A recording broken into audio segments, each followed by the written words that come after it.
up all the ratios and the technicalities.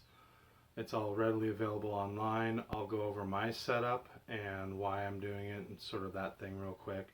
So I've got the front cover off of this 460, and I have yet to do the timing chain. It's not a big deal.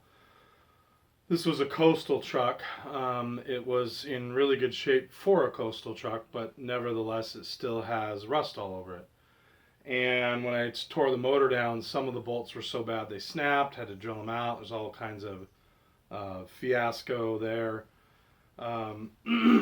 So some of these bolts are in okay shape, good enough to use. Not going to go to the hardware store and buy bolts for the front of the motor. So in this particular case, I'm doing some plating over here, and we'll turn the camera in just a second. So these bolts were definitely in fairly rusty shape. I pre-treated them in muriatic acid. Should have left them in there a little longer. For those of you that don't know, supposedly muriatic acid is just a name for hydrochloric acid, I believe. So I'm sure if I've got that wrong, you guys will let me know in the comments. But anyway, so I stripped them down, stripped some other parts. That worked really well to get a lot of the heavy rust off. You got to leave it in there for a couple hours. They say 10%, so 1 to 10 ratio hydrochloric acid to water. I went 50%.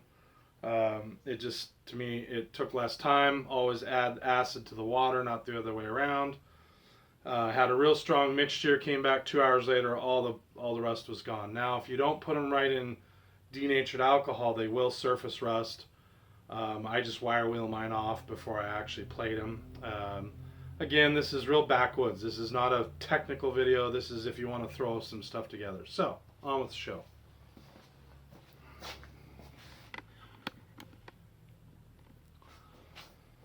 So you guys probably won't be able to see my face while I narrate.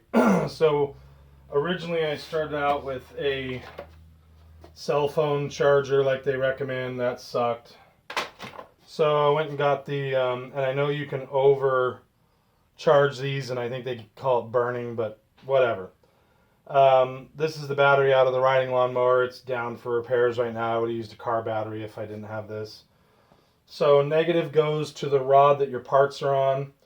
In this case, I had a bunch of stuff set up for the battery charger. Originally, I had tapped a little hole right here and had house wiring with wire nuts, which works great if you're going to use a cell phone charger.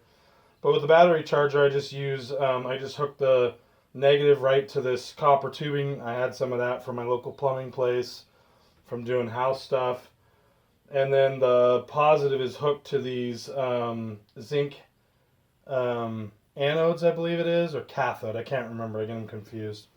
So I'm going to move you guys in a little closer.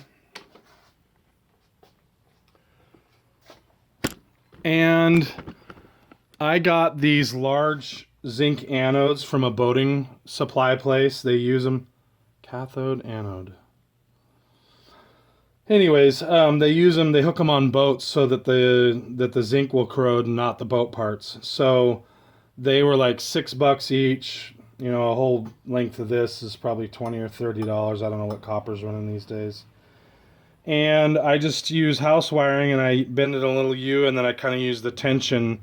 This may be a little different from what you guys seen, but it seems to ground a little better with a little bit of tension on the end here. I've actually got bolts in processing, which you guys can see. I leave them in about 5 to 10 minutes a pop. What I do then is I pull them out and I scrub them down with steel wool, clean them best I can with the steel wool, and then they call it striking, so I put it in for a second and a third coat. Each time I pull them out, I'll polish it and then put it back in. I didn't think it was working, and then I had a part come out like this. So this was a very rusty part that was not coated. And obviously you can see that it's coated in zinc. You can see a little bit of copper here. When I first cleaned these parts in the muriatic acid, I put a copper ground strap in, and even without the any sort of current, it actually plated this in a bit of copper just by having this in there. So that was interesting. It was just muriatic acid and water. Not sure what happened there, but it did coat these. So when the first coat on this only went on the bare metal, well, when I cleaned it up with the steel wool and put it in a second time, then it coated everything. And then I put it in a third time and it coated better. But you can still see the copper kind of coming through here. So I don't know how well these parts are going to perform. I'm hoping that it makes a difference when I put them back on the vehicle. So when they come out, they'll be a dark gray color, really dark gray. But as soon as you hit them with fine steel wool, 4/0 steel wool, they'll shine up. And so I'll leave them in there for, 5 to 10 minutes. Like I said, clean them up, put them back in, do it 3 times, and then they go in the done pile. This is what they look like out of the muriatic acid. I still have to clean. Some of that's copper and some surface rust. When you're doing bolts, this is the part you're concerned about. You're going to put, I put generally grease on the threads unless they need to be Loctited. And so really you're worried about the shank and the top of the head.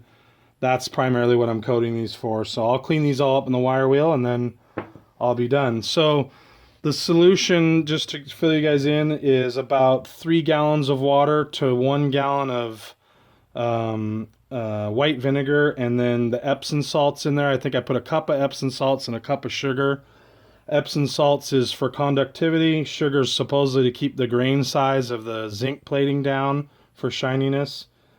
It's not an exact science. That's what I did. So, as always, I hope this helps somebody, and I will talk to you guys later.